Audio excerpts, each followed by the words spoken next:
भीमटेकडी परिसर येथील बौद्ध उपासक संघाच्या वतीने प्रजासत्ताक दिन आणि क्रांतीज्योती सावित्रीबाई फुले जयंती निमित्त संयुक्त सामाजिक व सवैज्ञानिक उपक्रमांचे आयोजन करण्यात आले होते। या सोहळ्यात परिसरातील हजारो उपासक उपासिका मोठ्या उत्साहाने सहभागी झाले होते। कार्यक्रमाच्या अध्यक्षस्थानी सविता भगत होत्या, तर मुख्य वक्ते म्हणून संविधानाचे अभ्यासक SU फुलझेले उपस्थित होते। आपल्या मार्गदर्शनात फुलझेले यांनी संविधानामुळेच उपेक्षित आणि बहुजन वर्गाला सन्मानाने जगण्याचा अधिकार मिळाल्याचे अधोरेखित केले। यावेळी भारत शहारे, SB खोब्रागडे, नयन मुंढे आणि उमेश सहारे यासह अनेक मान्यवरांनी उपस्थितांना संबोधित केले। अमृत महोत्सवी वर्ष पूर्ण केल्याबद्दल सूर्यभान बनसोड व WS लोणारे यांचा विशेष सत्कार करण्यात आला। आठवीतील विद्यार्थ्यांनी आम्रपाली वंजारी हिने प्रजासत्ताक दिनावर प्रभावी भाषण केले,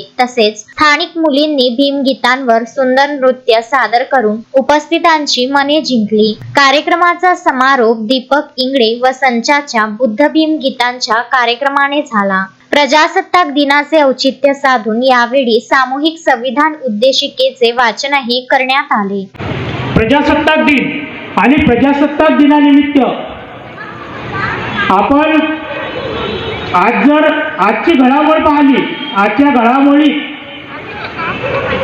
महाराष्ट्र शासनाचा GRI के डॉक्टर बाबासाहेब आंबेडकरांचा फोटो हा ज्या ठिकाणी प्रजासत्ताक दिन साजरा होईल, 26 जानेवारी साजरी होईल, त्या ठिकाणी फोटो लावायला हवा। मात्र आपल्या अमरावती जिल्ह्यातच दर्यापूर तालुक्यात आणि दुसरं चांदूरबाजार तालुक्यात डॉक्टर बाबासाहेब आंबेडकरांचा फोटो न लावल्यामुळे तेथील आपल्या अनुयायांनी त्या ग्रामपंचायत प्रशासनाला भाग पाडले।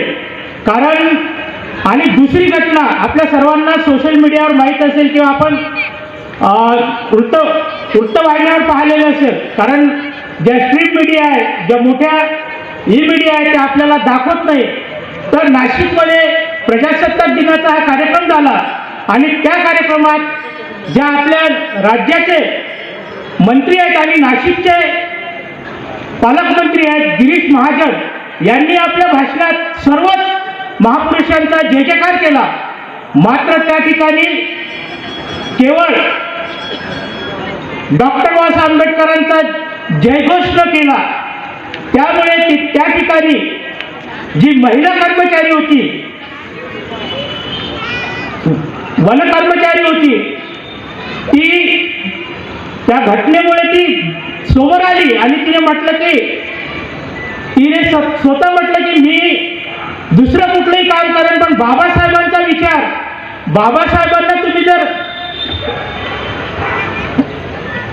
बाबासाहेबांना दाबण्याचा प्रयत्न आणि बाबासाहेबांना विसरण्याचा प्रयत्न करत असाल, बाबासाहेबांचं जर तुम्ही नावच गायब करत असाल तर ती मी कदापि सहन करणार नाही। आणि ती महिला जाधवताई म्हणून आहे, त्या महिलेचा या ठिकाणी या मंचावरून, या धम्मपीठावरून आम्ही सर्वांनी टाळ्या वाजवावा आणि त्या घटनेचा गिरीश महाजनांचा आपण जाहीर निषेध करावा। कारण प्रजासत्ताक दिन केवळ राष्ट्रध्वज आणि राष्ट्रगीत आणि सत्ताधाऱ्यांची भाषणे नव्हे, तो दिवस आहे भारतीय संविधानाचा। आणि संविधान म्हणजे एकच नाव, विश्वरत्न डॉक्टर बाबासाहेब आंबेडकर। पण नाशिक येथे झालेल्या प्रजासत्ताक दिनाच्या अधिकृत कार्यक्रमात गिरीश महाजन भाषण करताना यांनी बाबासाहेबांचं नाव न घेण्याचा प्रकार घडतो। ही केवळ चूक नाही, हा जाणीवपूर्वक केलेला विश्वरत्न डॉक्टर बाबासाहेब आंबेडकरांचा अपमान आहे। या अपमानाविरोधात ती महिला कर्मचारी थेट जा विचारू शकते। ही घटना सर्व समाजाला अस्वस्थ करणारी नसून धैर्याची, आत्मसन्मानाची आणि संविधानाच्या निष्ठेची खूण आहे। तिने प्रश्न विचारला म्हणून कार्यक्रमस्थळी तणाव निर्माण झाला की बाबासाहेबांचे नाव न घेतल्यामुळे लोकांचा संताप उफाळून आला। संविधानाचा एकीकडे लाभ घ्यायचा, निवडणुकांमध्ये डॉक्टर बाबासाहेब आंबेडकरांचे फोटो लावायचे, बाबासाहेबांचे निळे ध्वज लावायचे, सत्ता भोगायची, मंत्रीपद मिळवायचं, मात्र संविधानकर्त्यांचे नाव घ्यायला या जातीवादी सरकारच्या घशाला कोरड पडते।